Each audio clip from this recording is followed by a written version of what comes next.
ga Kirei is a good show. It's also a very flawed one. While the art style is very appealing, its actual animation was often lacking, just as a singular example. I, however, feel a show can overcome its flaws if it plays to its strengths often. Tsuki ga Kirei does exactly that, crafting likable and realistic characters and giving, what I would consider at least, a pretty realistic depiction of a functional middle school relationship in the 2010s. Azumi does a lot of shit I might have done a few years ago. Akane reminds me of people I used to know. The characters created were very realistic. No quirks or gags were included that removed them from reality. This could have just as easily been a live-action show. The show almost always feels natural, and that's its biggest strength. Unfortunately, the key word in that previous sentence is almost. It's time to talk about the one flaw that kept popping up in the show, detracting from its biggest strength. Coincidence. What do I mean by this?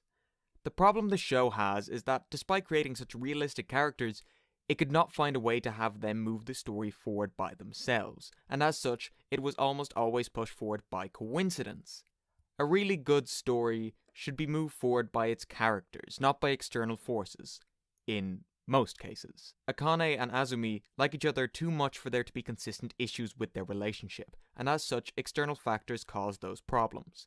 Think Akane's phone shutting off just as she's about to message Azumi, Azumi's phone getting taken off him by the teacher after he has to wrestle it back from his friends, Akane dropping her stress toy, things of that nature. Individually, there is nothing wrong with these scenes, but when they start piling up on each other, it wears my patience thin. This is one thing in which fiction has a disadvantage in relation to reality. To stay believable, it sometimes can't be as crazy as reality can get. You've heard the saying before, that truth is stranger than fiction, and it certainly holds true here.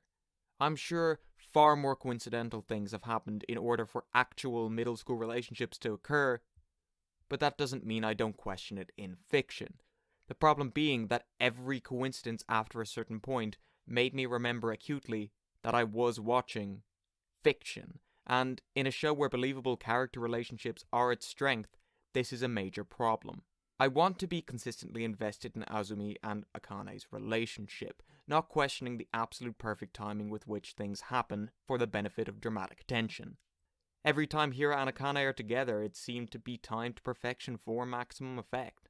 I know this is obviously what a show does and is meant to do, but Tsuki ga Kirei didn't do a good job of masking that fact. A good show usually has one main coincidence, its setup. From there, the story should arise in a way that feels like it's a result of the character's decisions. One or two coincidences are fine, but too many stretch one's immersion beyond repair. Unless fate or external influence is explicitly implied to be a thing in any given show's universe, think Kokoro Connect, then I can never get behind a show where coincidence is as big a narrative influencer as the entire cast. I do think the show does a hell of a lot right. If you watched it at a certain age, I could even see it being your favourite show. I'd say it connected on a real level to kids of a similar age to the cast, but not me. Maybe I'm too much of a cynic. As good as this show was at one particular thing, I don't think it fully made up for the rest of its shortcomings. Expect a more personal response to the show in the future, though, because even the parts I thought were good were pretty unenjoyable to me. This show was a pain to watch exactly because of what it did well. For another day, though. Thanks for watching.